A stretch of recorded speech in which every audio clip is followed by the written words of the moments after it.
Thank you so much for joining Slate School's webinar about nurturing the student perspectives on student-centered education to cultivate uniqueness, talent, and curiosity. Well, we're thrilled to have all of you with us here today, our panelists as well as our audience listening, and it should be a wonderful conversation and dialogue.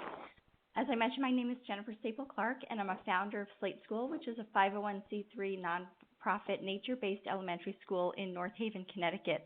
I'll start by briefly introducing you to Slate School, review the webinar logistics, and then we'll hear from our 5 expert panelists. Slate School is an independent 501c3 nonprofit elementary school where education is focused on cultivating creativity, fostering ingenuity, and inspiring a deep passion for lifelong learning.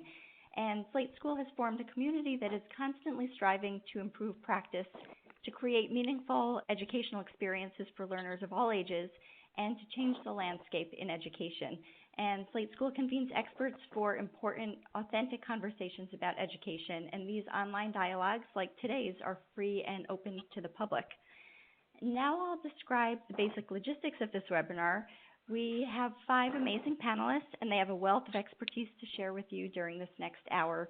Each of our panelists today will start by giving a 2-minute introduction about themselves, their current role, and their key guidance and advice about nurturing a student-centered environment. And then we will dedicate the remaining time to a panel discussion and your questions and answers from the audience. We will invite you, the audience, to submit additional questions in the text box on the left of your webinar screen, and then we will select some of those questions to ask the panelists today as well. Now we will proceed with having our panelists introduce themselves in alphabetical order.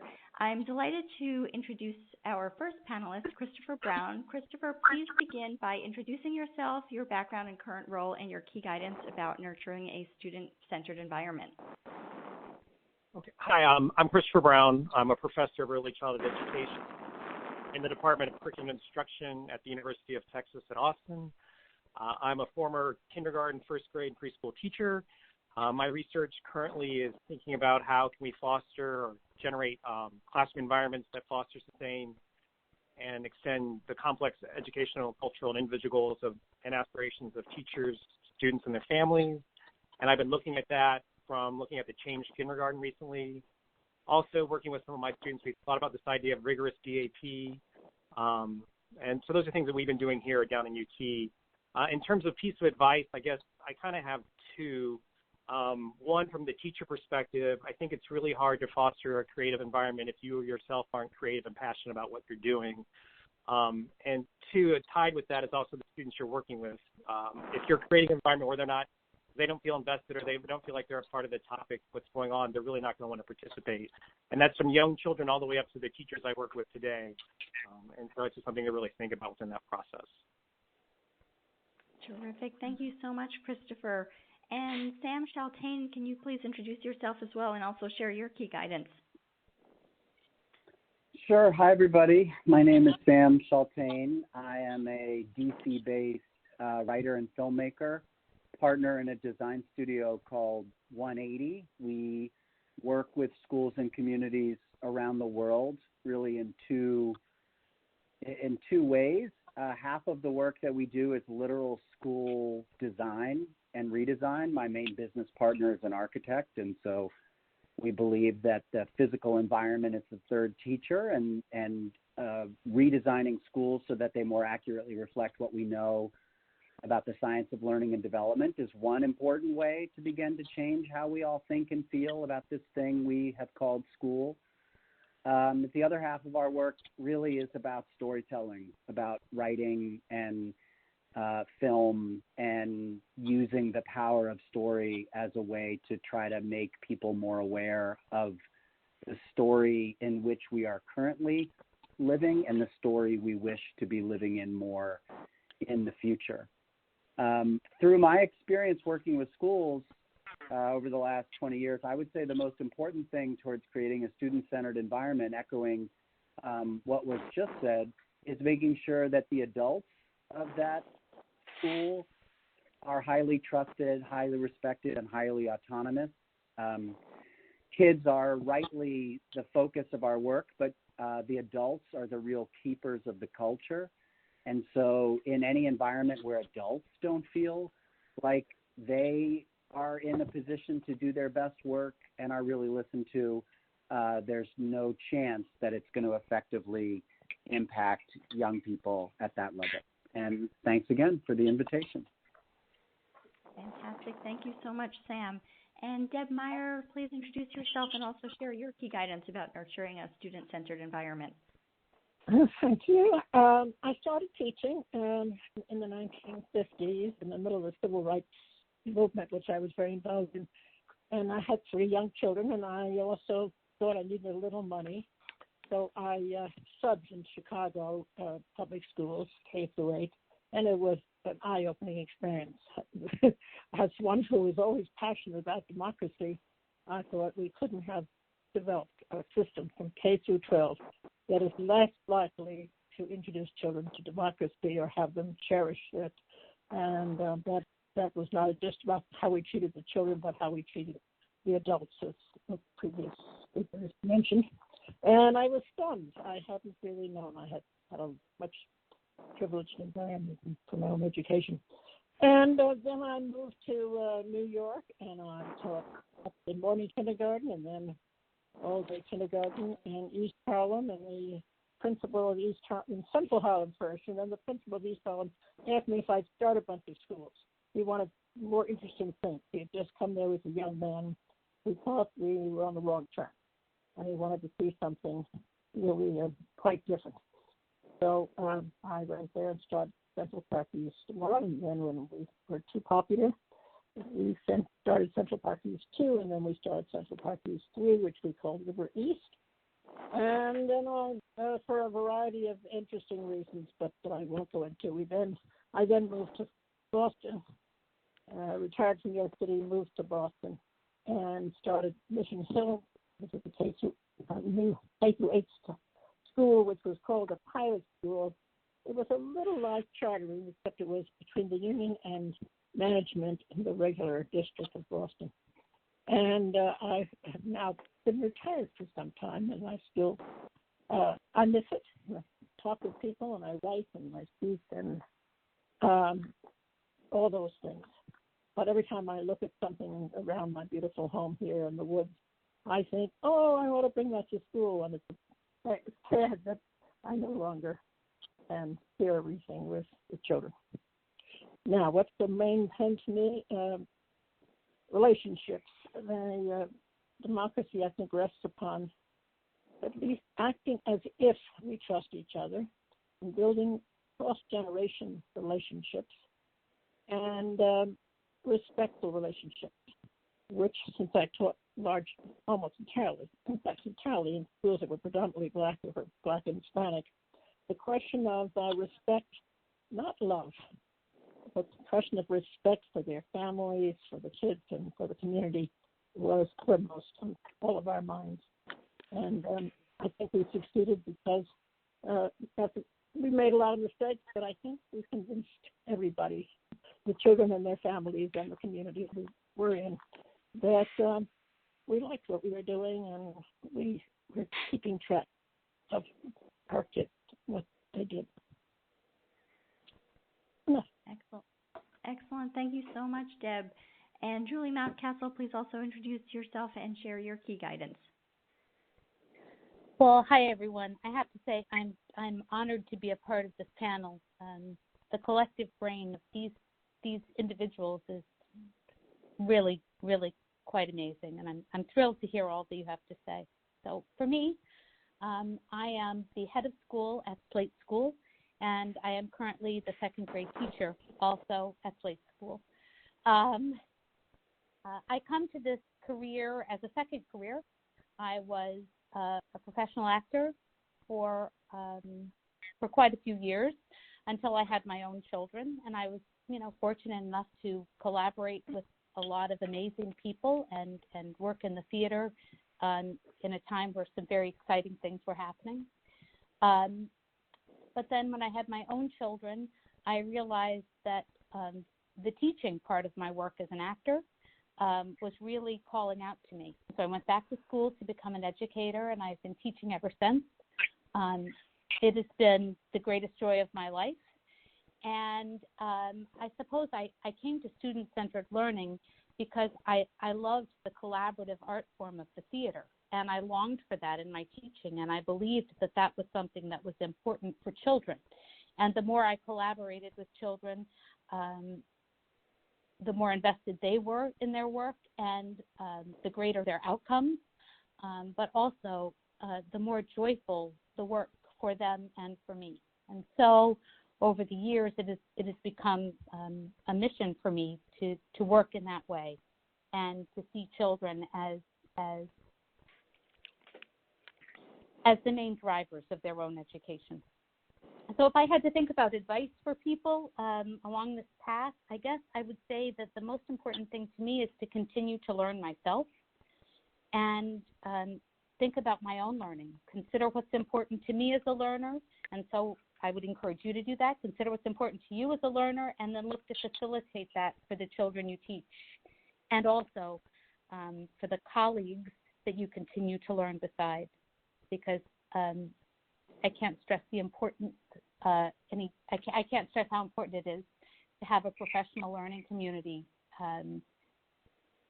of people that you can talk to honestly and frankly, and share your struggles and your successes, because that's how we grow. Terrific. Thank you, Julie. And our final panelist, David Sobel, please introduce yourself as well and share your key guidance. Thanks, Jennifer. Excuse me, I'm David Sobel. I'm a professor emeritus at Antioch University, New England, meaning I'm mostly retired, but I still do a few things. I organize a lot of nature-based early childhood conferences. I'm organizing a symposium of principals who are interested in whole school nature and place-based education in about a month. And I do a lot of work with school districts and independent schools around the country in the world of nature and place-based education. My background is that I was the director of the teacher certification program, the integrated learning program at Antioch, for about 30 years. And I've done a lot of writing in the arena of children and nature, some books called Beyond Ecophobia and Place-Based Education and Map Making with Children. My advice, I'm going to speak to the people, the teachers who are potentially listening and interested in doing more student-centered learning, but are mostly in classrooms or cultures that's more teacher-directed. And I'm certainly an advocate for student-centered learning, but if I want to suggest that if you're in a culture that's more teacher-directed, curriculum-directed instruction, you want to move towards student-directed instruction, that you should do it in a thoughtful and incremental way. In other words, don't move too quickly, too fast. And so I've seen some teachers say, well, we tried it, we asked the kids what they wanted to learn, they didn't really have any good ideas, and so we went back to the textbooks. I want their names. So that's not the right way to go about it.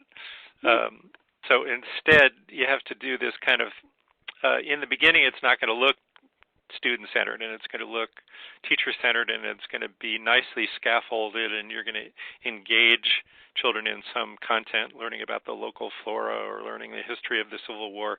But incrementally, you're going to provide opportunities for kids to, once they're engaged, to get interested in something, and then that's the point at which to start to kind of have differentiation, and students start to go off in slightly different directions based on their interests. But you really have to provide a rich and engaging curriculum and content first, and then the student-centeredness will gradually emerge. Great. That's it. Thank you so much. Thank you, David. And thank you to all of our panelists. As you heard, they all have this incredible wealth of expertise and guidance to share today. We will now proceed with the question and answer session along with the panel questions. If you have any additional questions, a reminder to please post them in the text box on the left of your webinar screen so that we can include some of those questions today as well. To begin, Sam, how are creativity and curiosity best cultivated among children? And have you seen a focus on creativity in childhood ultimately translating to creative and curious adults? So my immediate thought in response to this question is that the best way to encourage creativity and curiosity in some respects is to get out of the way. And the primary responsibility, because children are innately curious and creative, that doesn't mean that there isn't a key role for adults, which I feel is more about really intentionally and explicitly setting the conditions that will create the greatest likelihood that the greatest number of kids will feel invited to express their curiosity and creativity. And, there's a lot of good examples of this. There's 25,000 Montessori schools around the world, which have been doing some great work. I'm in the midst of a big project with the folks in Reggio Emilia, Italy. And one of the things that I love about and Reggio schools are just bursting with creativity. And part of the reason is because they define their work as being to surface the 100 different languages of the child. And by that, they mean not only the language of speech or writing or numeracy, but the language of clay, the language of light, the language of sound, the language of play. And so they have a rather emergent curriculum in which adults are deep researchers and listeners of children, and adults realize that their primary job is to help children translate what they are feeling on the inside to what they express externally to the world and to others. And I can't think of a better recipe in general for school, and certainly for the specifics of this question of teaching creativity and curiosity. Great. Thank you, Sam. That was fantastic. Julie, what does the most effective student-centered learning environment look like in practice, and how can educators best develop an environment for effective child-centered learning? Well, so much of what you said, Sam, it just, really resonates with me and with our mission here. So I thank you for all that.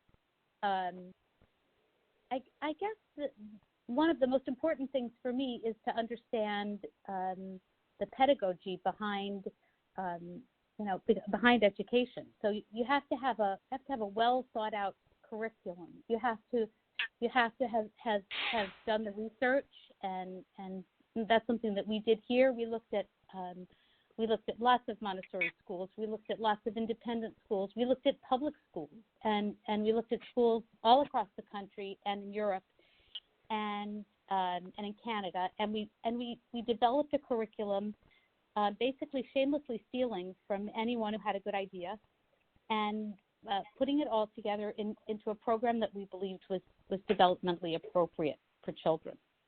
And so, having done that with a very talented group of teachers, we felt confident then that we knew what we were aiming for, what we were hoping for children. And so we had the confidence then to create an atmosphere here that really looks like an open-ended question. There are many materials in the classroom, none of them making the decisions for the child about what they are or how they should be used, but really just crying out to be used in a myriad of ways. And then we went about creating a structure for the classroom for social emotional growth in the early part of the school year. So we created a classroom where risk was safe. In fact, risk was rewarded. Failure was appreciated. And everybody was learning from everybody. And all the while, the teachers felt confident in knowing where they were sort of nudging and directing children and helping them to find their path, but always through their interests. So I think the first thing, in order to make a really effective student-centered learning environment, is to know what you're doing, to understand the growth of children and where they are at age 5 and age 6 and age 7, and really be able to meet them at that point, but not devalue them at that point. Because I'll tell you, in many situations in the classroom, I'm learning more deeply and I'm learning more meaningful lessons from listening to the uncluttered lens of the child than I learn from, adults my age. So I don't undervalue that, but I understand that I can guide them because I know where they should be and what kinds of things they need to acquire in terms of skills in order to be able to express all of the learning that they're actually achieving. So I think that's about it. Wonderful. Thank you, Julie. And David, what is it about the outdoor environment that seems to motivate and inspire children and allow them to learn more deeply? Thanks for that question. First of all, I think it's important to recognize from an evolutionary perspective that we're essentially genetically hunters and gatherers, and so we have a hunter-gatherer genetic inheritance, and we're stuck in a postmodern technological age. And so what natural childhoods are for children is being in the natural world a goodly amount of the time. So indoor environments are contrary to what kids want to be able to do, especially young kids. When I say young children, I'm referring to children 4 to 7 or 8.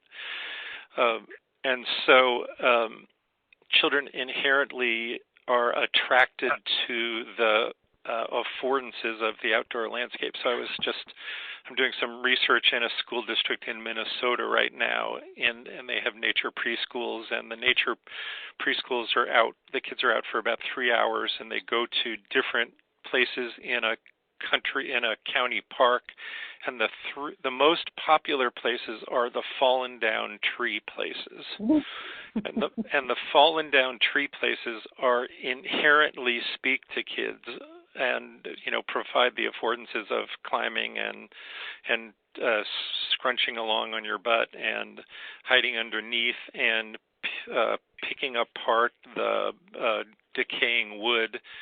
And then those are things that all kids know how to do and want to do. So in the way in which Sam was talking about in the Reggio setting of preparing the environment, these preschool teachers have figured out the natural world places that are inherently appealing to kids, and they bring them there. And a lot of what the education is physical development, but also taking risks and measuring what you can do and what you can't do, and then the fantasy games that emerge in that context.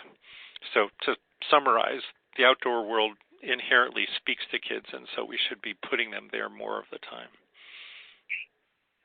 Great. Thank you, David. And Deb, what are some ways that you've seen educators effectively implement student-centered teaching, both in situations where it is accepted as best practice and in less conducive environments?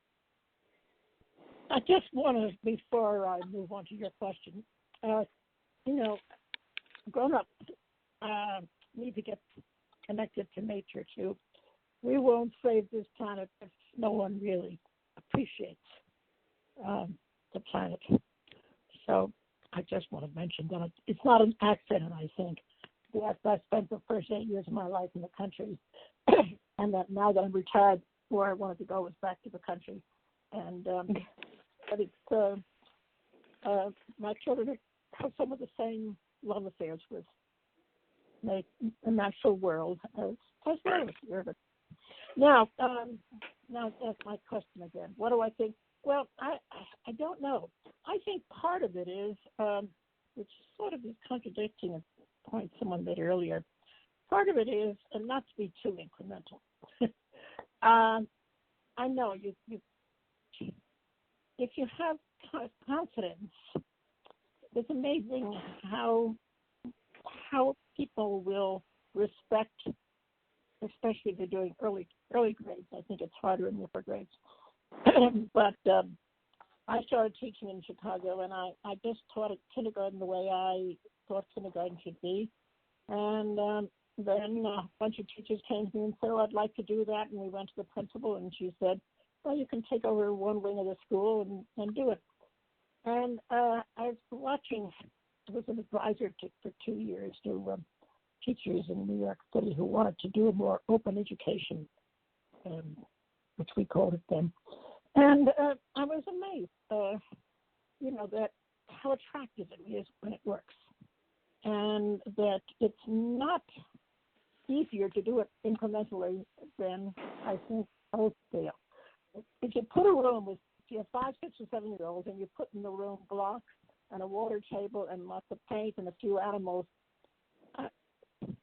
you never have to worry about children getting bored or acting out. I mean it. Sounds silly, but it turned out to be. It turned out to be true. It has sustained me ever since. Starting a high school was a little bit more difficult, speaking of incremental, because at least half the kids had been with us in the earlier grades, but half the kids and virtually all of the teachers had never tried to build a curriculum that looked a little like a kindergarten room. And we did do it, and those kids are amazing. But we did fall back on more incremental things like subject matter and certain kinds of redeveloped a system of portfolio assessment and good work for colleges and other schools. Anyway, we played around. There were fewer high schools we could visit to see because there's quite a few progressive elementary schools. But even the progressive elementary schools, when the same school moves into high school, they tend to get much more traditional. And it was very hard to find a non-traditional high school that served the kind of students we had, which are students that most people think are intellectually deficient. End of sentence. Thank you. Thank you so much, Deb. And the next question is for Christopher, but also after Christopher responds, welcome responses from any other of our panelists as well. We are all teachers and learners, and mentors are invaluable. How have your mentors affected your work, and what do you think are the most important qualities to look for in a mentor? Thanks for the question. Gosh, that's a really good question. I've been thinking about that one for a little while. I think first and foremost with a mentor, you have to have someone you trust. Because I think it was Deb who mentioned it earlier, being able to take risk and fail is really important within this process. Also, I think having a community with other peers who are willing to work with you and willing to let you, sometimes I think when we're learning new things, we need a moment to stew and to marinate the ideas before we can go into practice. So having someone who's patient is really important within the process as well. And I also think having a mentor that you can, it's not only that you trust, but that will listen to you when you have to ask questions or possibly complain or feel frustrated, and that they don't give up on you, but they're there and they can encourage you by giving you a piece of advice to move forward. I was very lucky. There was a woman in New York at the time I came to New York City from Chicago, named Lillian Weber, who had a workshop center at City College. And she was both tough and sometimes seemed mean, but what I mean in a sense is she wouldn't let you get away with it or just saying, oh, it can't be done. She always pushed you to look for what we used to call the cracks in the wall where you could change things and the relationships that you could use to change things. And so she was both tough and extraordinarily talented woman herself. So she came in the room and started working with kids. It was enthralling. And I think that, but someone said, the last speaker said, you have to trust that person.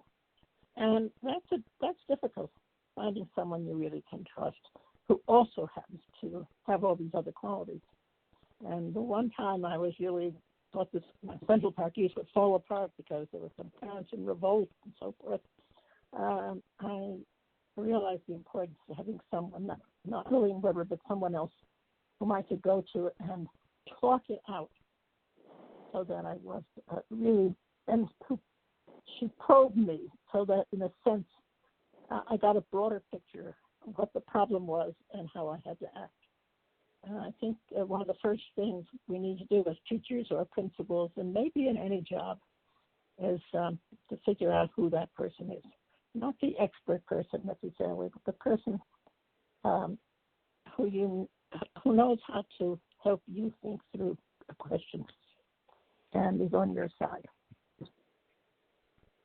I think you're so right. I just want to add, I think there's one critical piece that for me, and I need somebody who, as my mentor, I need someone who's brave.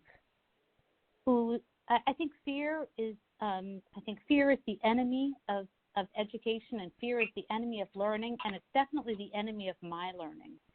And so sometimes when, like all people, I feel nervous or what have you, it's so valuable to have someone who is wise, who can stand beside you and be brave when maybe you're not feeling so brave. And I just consider myself incredibly lucky to have known two people like that. And so if I never meet another, I'm still incredibly fortunate. Yes.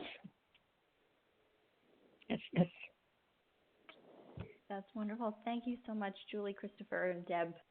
That was a terrific conversation. Sam, what do you feel should be the goal of schools and educators, and how should success be measured? So this is the central riddle. And I think one thing we all know is that the way that we've approached measuring success so far is like the guy who lost his keys in the parking lot and is only searching for them underneath the spotlight because it's where the light is good, not where he actually dropped his keys. So I think the inevitable reality is a lot of what we know matters most to the development and healthy growth of young people is not linear, and it doesn't lend itself well easily or at all to the way that we think about measurement. I don't think that means that we should simply say, well, you know it when you see it and that's it.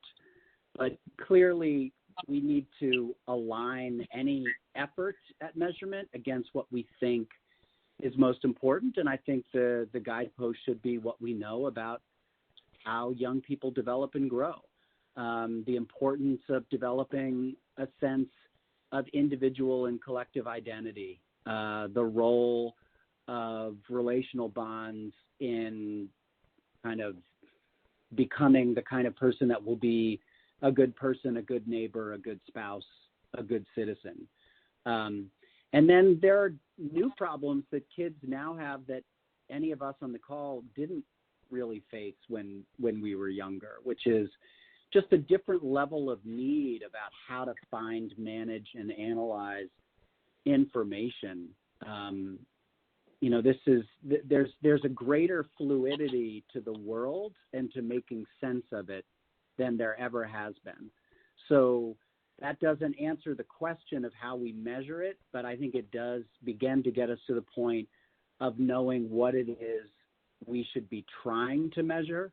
And the last thing I would say is there are some schools out there that do interesting things. There's a number of schools that, first of all, I would say almost all of the great schools that I've been able to visit and work with, including the school Deb founded in Boston, Mission Hill, almost all of those schools have explicitly asked and answered themselves, what are the central skills and habits that we want to be cultivating in our young people, so that when they graduate, we know what success looks like. Because, I mean, if you start listing habits and skills, they're all great, but you can't do all of them. So of all of those desirable habits, which ones do you want to attach your name and your reputation to on behalf of young people? And then it's a matter of thinking, well, how do we know if a young person is developing that? And a lot of that has to do with the use of evaluative rubrics, portfolio-based assessments. There's a lot of innovations out there, attitudinal surveys that do help start to provide more quantitative temperature checks of young people and of the larger community. But the key thing is knowing what question we are ultimately seeking to answer. You know, we, as I sort of hinted earlier, this is Deborah, we decided that democracy was the most complicated and largely misunderstood word. You know, of the people, by the people, and for the people. What does that actually look like? And why would we do it? When would we use expert? I mean, it's just, we live with the hope of democracy, but there's very little exploration of it. And so we developed 5 habits of mind that we thought, from 2-year-olds to 80-year-olds, are the habits of mind that signify to you that this person knows how to function within a democracy, and understands, at least, not that there isn't a final answer to what it looks like. It's always kind of a journey, and that we need to play with it. And school is a wonderful place to play with it. If in a relatively small school governed by some smart adults, we can't find a way to operate democratically, how dare we pretend we can do it in a nation as complicated as ours? So I think it's the place we need. And I think there's a lot of subjects that feed into that, including, you know, when do children make decisions, and when do adults make decisions, and what's the role of the parents in that, and what's the role of the staff, and try to think about that in larger terms, because those are the same issues that confront us all the way through life in a democracy. And there isn't maybe one answer, but understanding the trade-offs and deciding X versus Y is really, and understand that way of thinking, but you can't always get exactly what you want, in part because you really don't want it when you start thinking through where it would lead you. So I think we have an obligation, if we have any interest in preserving and expanding democracy, to make that a central intellectual task of school. You know, can I just also add that I thought that was beautiful, Deb, and I think you're well, remarkable. But I want to say that part of what I think is my job and the job of educators is also to know that it is not going to look the same in every child. Mm-hmm. And the reason it's not going to look the same is that every single child has an entirely different set of talents and passions, and we have to be encouraging that uniqueness, because it's that piece that solves the problem going forward, because their lens has been confirmed. We're saying to them, yes, you have a unique way of looking at the world, and you very well might be on track to solve this really important problem, because your lens is different from everyone else's. And, but you need to use your lens, among other things, to help the larger group solve common problems. Well, absolutely. I have what do we mean by democracy? There are many passions we might have that would help us think about it, and knowing that what stands in the way for people, what makes them think. And I think a lot of teachers I work with in part, thought democracy was kind of an oversold shibboleth. And it was, as we struggled ourselves to run a democratic adult community with parents and ourselves, they got intrigued.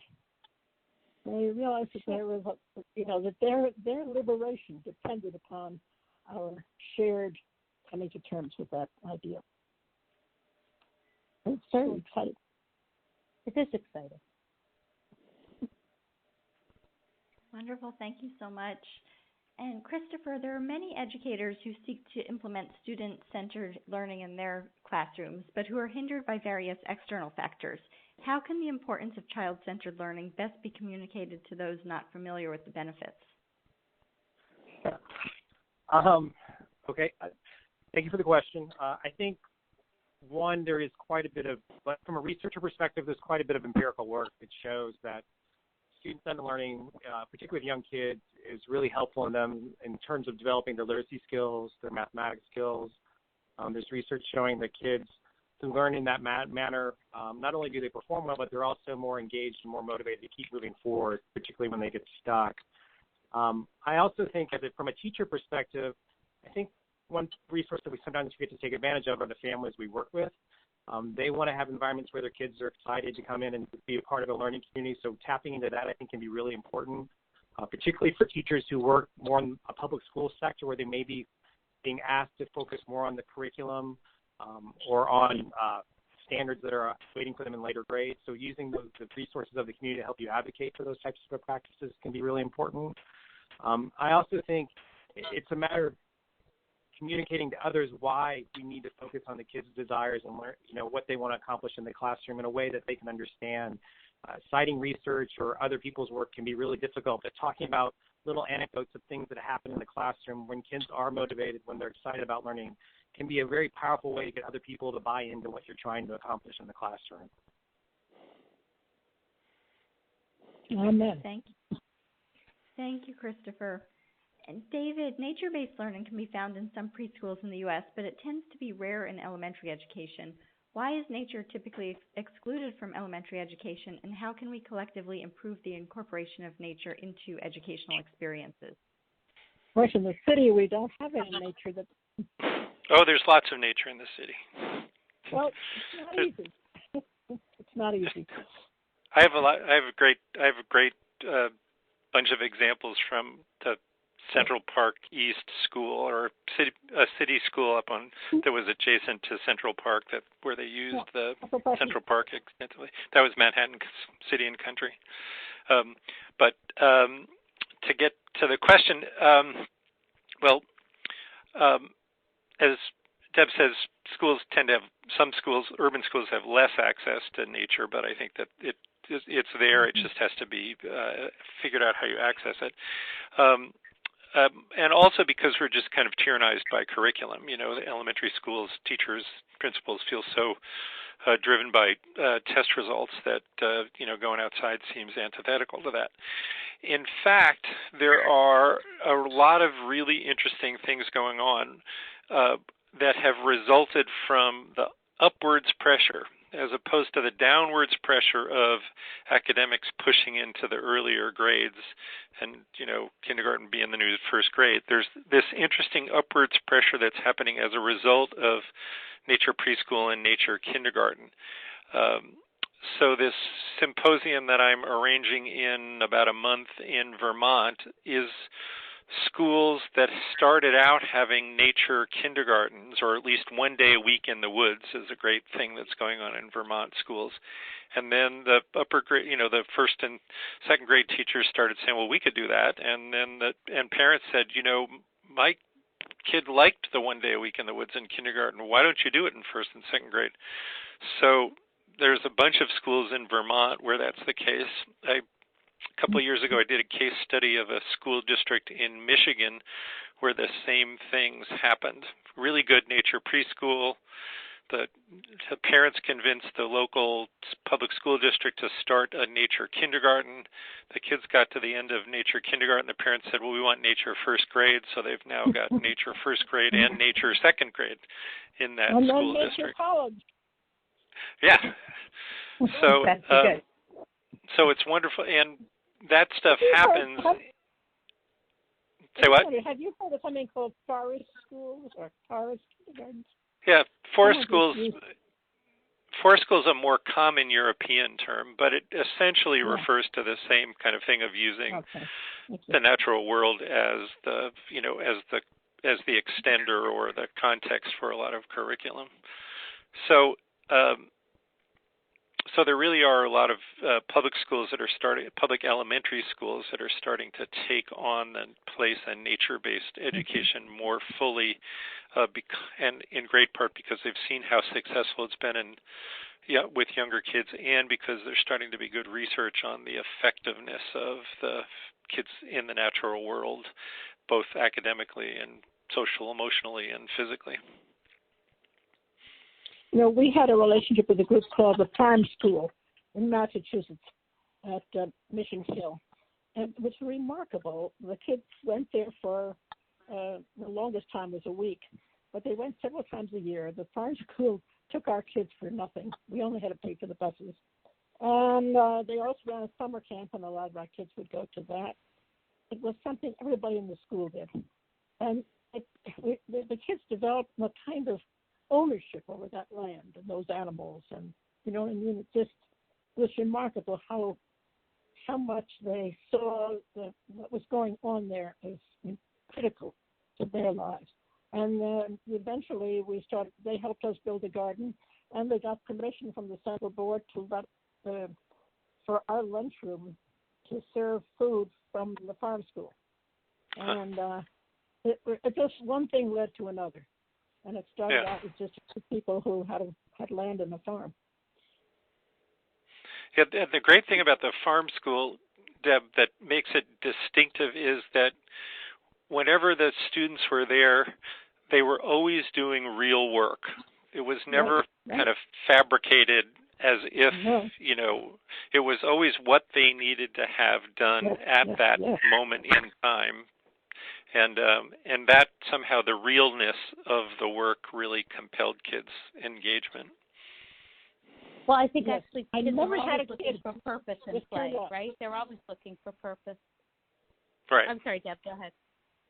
Well, there are activities that I think are wonderful that turn off some children, but we've never had a kid turned off by the farm school. Right. It's kind of magic. Now, partly there's just wonderful people there, too. So you have to remember, human beings make a difference. Yeah. Excellent. Thank you so much. And Julie, how do you utilize projects to develop a child's skills and nurture their wonder and learning? Well, project-based learning gives children the real ownership about what they're learning. In our school, we'll have approximately 5 project cycles, and those are, the conclusion of each project is really dependent on when the children seem to be having a finished feeling. But each child 4 or 5 times a year has the opportunity to choose anything that they're interested in to study in depth.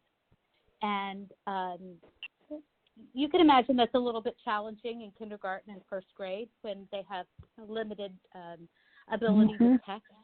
But the beautiful thing about it is because they're learning about something that they have chosen and that they're thoroughly invested in, they drive their own acquisition of skill.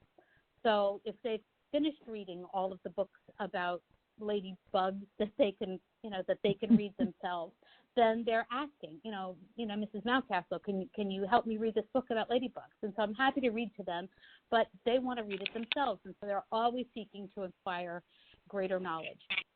They're also looking to learn from each other.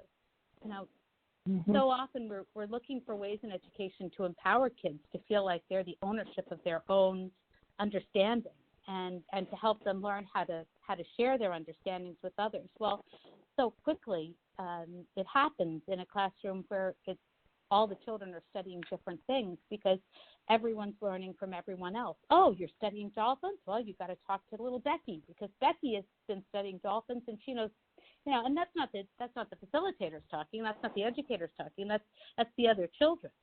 Something comes up in a read aloud story in the classroom, and it has a whale in it, and everyone is saying, well, you better go talk to Sue because Sue studied whales, and that wouldn't really have happened, Julie, do you have multi-age classes?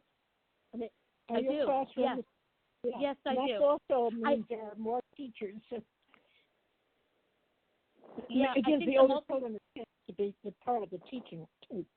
Absolutely, but you know what I think even beyond that is that it also teaches the older child that there's something to learn from the younger child.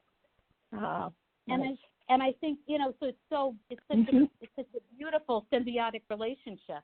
Watch me, I can do this. Watch me, I can do this. And then suddenly it seems so possible for both children to come together to do something amazing and to respect each other and each other's learning. So they're constantly looking to improve their skills. And they're also, I think it was Sam who was talking about the 100+ languages of children. They're also encouraged here to look for the language that they best learn from, and then the language that they can best express what they've learned.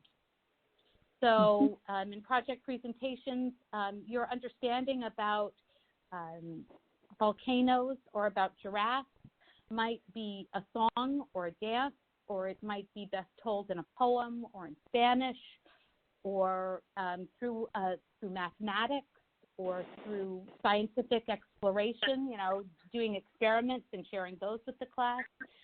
So in this way, and because of the incredible variety of project topics, children are learning about everything all the time. And they're constantly making connections. So if you know everything about dolphins, then I can talk to you about economics because you understand, where dolphins are in the food chain and what's happening in the larger oceans. There's always a connection. And I think in a project-driven classroom, that's what the teacher is constantly mining. Julie, it's one of our 5 habits of mind. Let's say that again. Connections is one of our 5 habits of mind. Yeah, it's critical. Exploring it's so connections. Important. Where have I seen that before, and so forth? Yes. And how can I use what I'm learning from someone else and apply it to what I'm interested in? And how can we collaborate together on this project? Because although it seems like we're interested in different things, I think we have a lot in common. So I think that's I've gone on too long, but I think those are some of the really important and critical factors of a project-driven classroom. That's fantastic. Thank you. And we've discussed a lot of very valuable and insightful information today. This has been an incredible conversation. And I'd love to now ask any or all of the panelists, how do you suggest that each of our participants incorporate these lessons learned into their own work in a fluid and authentic way? I have a recommendation for people. My website, DeborahMeier.com, has on the top of it a menu. One of the things in the menu is films. And you can see films about a number of schools that they're project learning in a number of schools, from high school and the portfolio graduation process. And I wish we could have some central place for all of us to deposit. It's so much easier today to do this because you don't have to send it by mail. You just PDF it. And but there's 6 or 7 wonderful films in that collection, and it would be wonderful if people could tell us where there are other films that might, because the film is a very powerful way that we have available to us now of showing what kids are doing.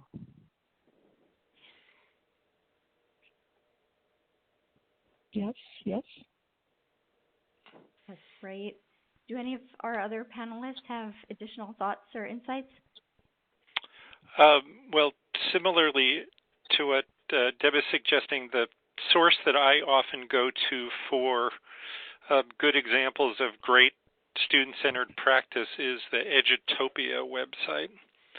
It's part of the George Lucas Foundation, and there are wonderful short films on diverse forms of. Excuse me? Edutopia, one word? Edutopia, yeah. There's no .com or something. Yeah, there will be eventually, but if you just search for Edutopia, it'll bring you there. And there are there are a number of good videos on place-based education, but there's a wide array of good movies that are short and concise and really accessible. And then a film that we just made for people interested in this whole Forest Day thing. There's a wonderful film called The Best Day Ever that's about forest days in Vermont kindergartens, and it's on the Vermont Public Television website. Yeah. The best day ever. The best day ever. If I put that into my Google, it will. If you go, you have to go to the Vermont Public Television website and then search for Best Day Ever.